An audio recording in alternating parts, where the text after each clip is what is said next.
Assalamualaikum warahmatullahi wabarakatuh. Selamat pagi anak-anakku sekalian yang saya sayangi dan saya banggakan. Oke, kembali lagi bersama mata pelajaran administrasi umum.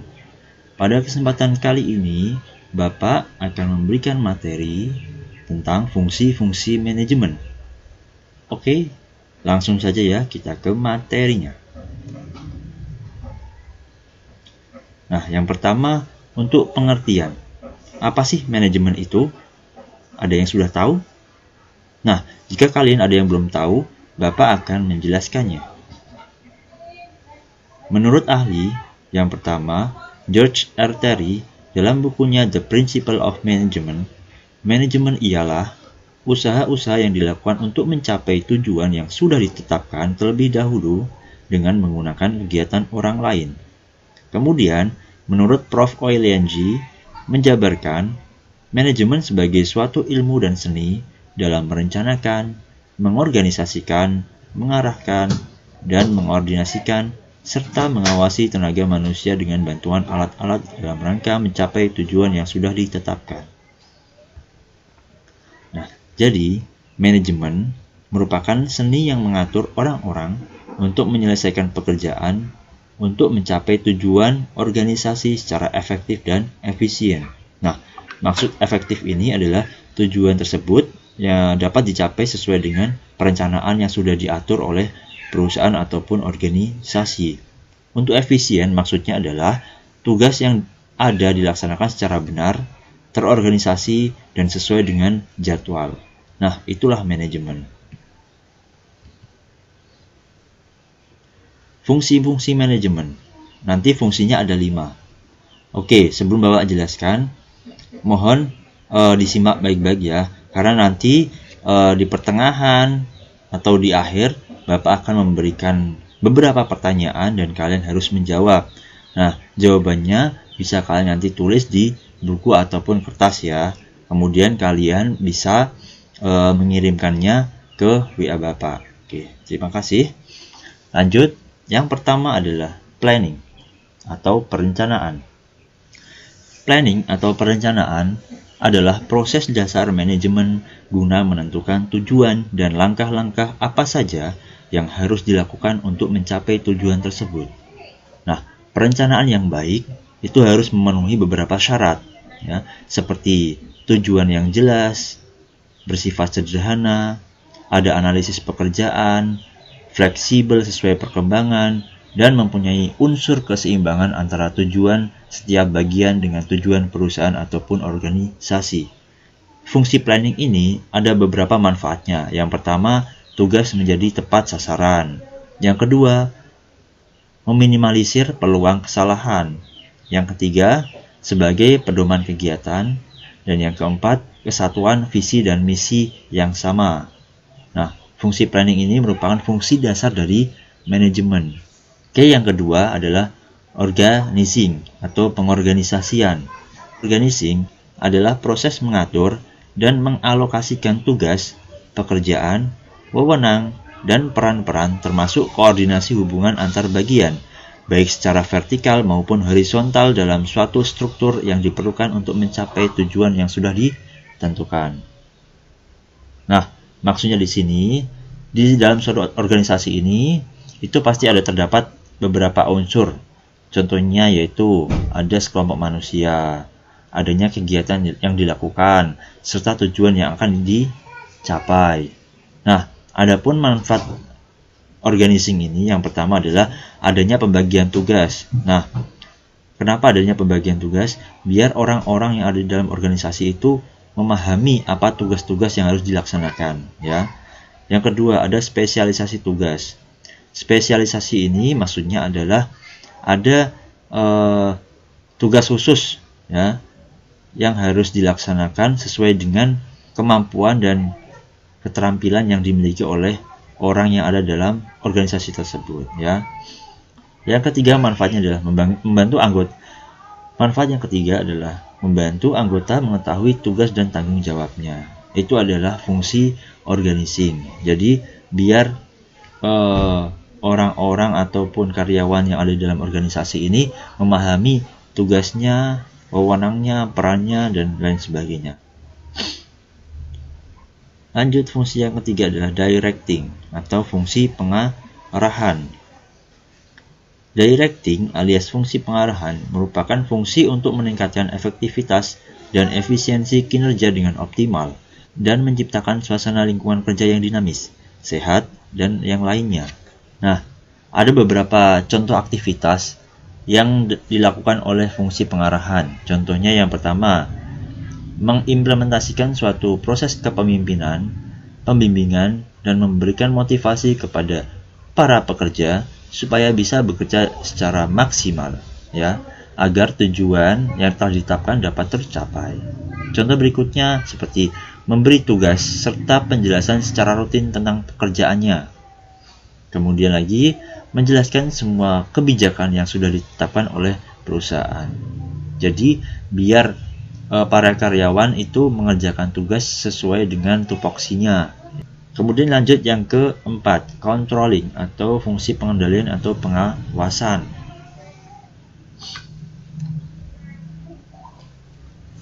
Controlling ini merupakan kegiatan dalam menilai suatu kinerja yang berdasarkan pada standar yang sudah dibuat, perubahan atau suatu perbaikan apabila dibutuhkan. Aktivitas dalam fungsi pengawasan ini contohnya mengevaluasi keberhasilan dalam proses mencapai tujuan atau target yang sudah ditetapkan. Yang kedua, menempuh langkah klarifikasi serta koreksi apabila terjadi kesalahan ataupun penyimpangan dalam proses berjalannya melakukan pekerjaan. Kemudian yang ketiga, memberikan solusi terhadap masalah-masalah yang ada dalam organisasi. Jadi, pengendalian ini fungsinya agar para pekerja itu nanti akan dilihat kinerjanya, apakah sesuai ataupun tidak, ya. Jika nanti tidak sesuai, nanti akan dievaluasi, ya. Biar tujuan yang sudah ditetapkan oleh perusahaan ini bisa sesuai dengan tujuannya. Oke, itu baru 4 ya, kurang satu lagi. Nah, sebelum Bapak menjelaskan yang kelima, Bapak akan memberikan soal yang pertama kepada kalian. Menurut kalian, mengapa dalam sebuah organisasi perlu menerapkan fungsi-fungsi manajemen? Berikan alasannya. Oke, itu ya soal yang pertama ya. Silakan nanti dijawab, kemudian ditulis di buku. Oke, kita lanjut. Fungsi yang kelima, coordinating atau fungsi pengordinasian. Koordinasi merupakan daya upaya untuk mensinkronkan dan menyatukan tindakan-tindakan sekelompok manusia. Koordinasi merupakan otak di dalam batang tubuh dari keahlian manajemen. Jadi, kegiatan koordinasi ini bisa dilaksanakan dengan beberapa cara. Contohnya dengan musyawarah, rapat, ya, atau pertemuan-pertemuan rutin. Fungsinya untuk apa? Fungsinya untuk komunikasi, biar atasan sampai bawahan itu mengetahui mengenai informasi-informasi yang baru terkait dengan perkembangan zaman dan kaitannya dengan perusahaan ataupun organisasi. Oke, kita lanjut. Nah, tingkatan manajemen. Nah, tingkatan manajemen ini ada 3 ya. Yang poin A itu adalah manajemen puncak atau top management. Yang B itu adalah manajemen menengah atau istilahnya adalah middle management. Yang C itu adalah manajemen tingkat pertama atau low management, ya. Jadi perhatikan ada top management, middle management sama low management, ya. Oke, Bapak akan menjelaskan satu persatu. Nah, top management ini merupakan jenjang tertinggi, sering disebut manajer senior, eksekutif, kunci, atau CEO, Chief Executive Officer, presiden, dan vice president. Nah, top management ini biasanya strukturnya ada di bagian paling atas. Nah, manajemen ini bertanggung jawab terhadap perusahaan secara keseluruhan. Tugas mereka ialah menetapkan tujuan, strategi, dan kebijakan perusahaan secara umum yang kemudian diterjemahkan lebih spesifik oleh manajer bawahnya. Ya, itu adalah top management. Oke, yang kedua adalah middle management. Middle management ialah manajemen yang ditugaskan untuk mengawasi beberapa unit kerja dan menerapkan rencana sesuai dengan tujuan dan tingkatan yang lebih tinggi. Manajemen tingkat ini wajib melaporkan hasil pekerjaan mereka kepada top management. Nah, contoh middle management adalah kepala klinik rumah sakit, dekan di universitas, dan manajer pabrik. Middle management juga berperan sebagai jembatan antara top management dan lower management. Ya, jadi itu contohnya untuk middle management. Yang terakhir adalah lower management. Tingkatan ini merupakan tingkatan paling bawah dalam suatu organisasi. Tugasnya ialah memimpin dan mengawasi tenaga-tenaga operasional. Misalnya, supervisor atau mandor. Lower management ini bertanggung jawab atas satu unit kerja dan diharapkan bisa menyelesaikan tugas dengan tujuan jangka pendek sesuai dengan rencana perusahaan. Nah, itu tadi ya, 3 tingkatan manajemen. Jadi, harus kalian pahami ya, antara top, middle, sama lower management ya.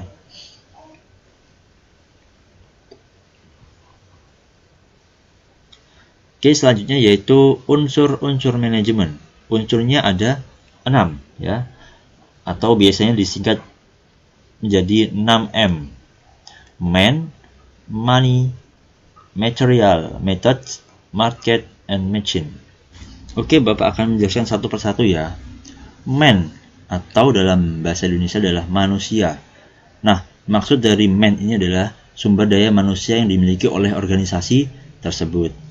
Nah, faktor manusia itu adalah faktor yang paling menentukan, karena manusia yang membuat tujuan dan manusialah yang melakukan proses untuk mencapai tujuan tersebut. Nah, manajemen itu timbul itu karena adanya orang-orang yang bekerja sama untuk mencapai tujuan yang sudah ditetapkan oleh organisasi. Yang kedua adalah money, atau dalam istilahnya adalah uang. Nah, uang ini merupakan unsur yang tidak bisa diabaikan ya. Uang merupakan alat tukar dan pengukur nilai. Nah, besar kecilnya hasil kegiatan dapat diukur dari jumlah uang yang beredar dalam perusahaan. Uang merupakan hal penting untuk mencapai tujuan, berhubungan dengan berupa uang yang dibutuhkan untuk gaji tenaga kerja dan alat-alat yang dibutuhkan. Unsur uang ini juga sangat penting ya dalam berjalannya suatu organisasi atau perusahaan. Yang ketiga, material, atau dalam istilah bahan atau alat ya. Nah, material ini terdiri dari bahan setengah jadi ataupun bahan jadi, ya, tergantung bentuk organisasinya.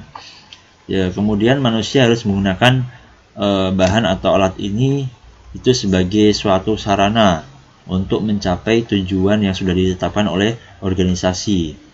Kemudian antara manusia dan material ini tidak dapat dipisahkan, karena tanpa material tidak akan berjalan dengan baik, karena namanya manusia pasti menggunakan sebuah alat ataupun bahan dalam mencapai melaksanakan kegiatan dalam organisasi tersebut. Jadi unsur manajemen ini itu saling berkaitan ya, satu dengan yang lainnya. Kemudian yang keempat adalah methods, atau dalam bahasa Indonesia adalah metode. Metode merupakan adalah tata cara kerja yang memperlancar jalannya pekerjaan manajer ya. Entah itu yang berkaitan dengan metode yang digunakan dalam pelaksanaan kerja, ataupun metode itu juga bisa tergantung pada manusia yang melaksanakannya. Jadi metode ini gantung dari perusahaan masing-masing ya. Kemudian yang kelima adalah market ataupun pasar. Market ini merupakan tempat di mana organisasi menyebarluaskan atau memasarkan produknya. Produk ini merupakan hal yang sangat penting bagi sebuah organisasi, karena bila produknya tidak laku, maka berakibat pada terhentinya proses produksi. Makanya, dalam penguasaan pasar atau menyebarluaskan hasil produksi merupakan faktor yang menentukan untuk jalannya sebuah perusahaan ya. Jadi jangan sampai salah memilih pasar dalam memasarkan produknya.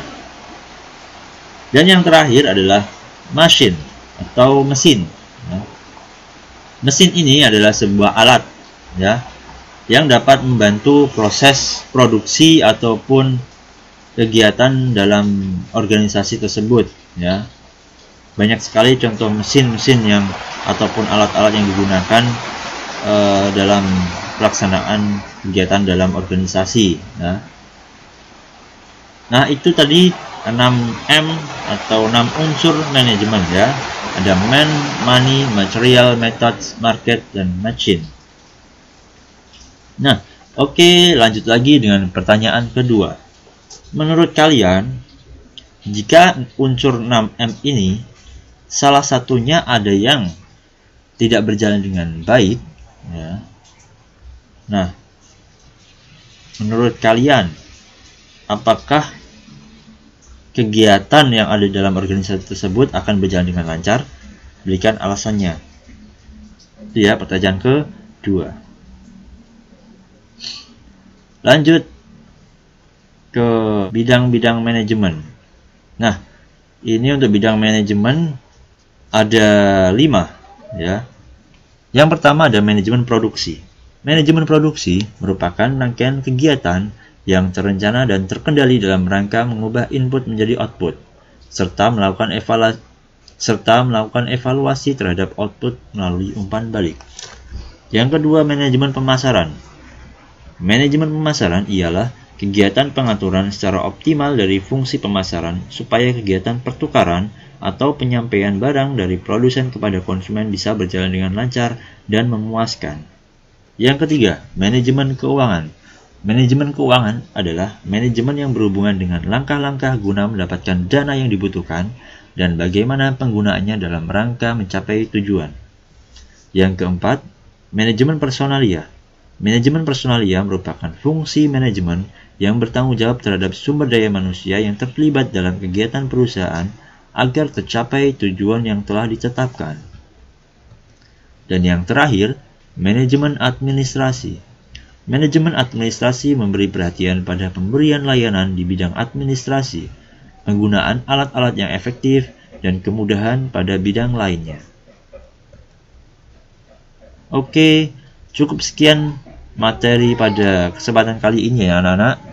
Semoga materi mengenai fungsi-fungsi manajemen ini bisa bermanfaat untuk kalian semua. Jika kalian ada pertanyaan, silakan kalian bisa WhatsApp ke Bapak saja ya. Dan jangan lupa pertanyaan tadi silakan dikerjakan ya dan dikumpulkan ke Bapak melalui WhatsApp. Terima kasih. Wassalamualaikum warahmatullahi wabarakatuh.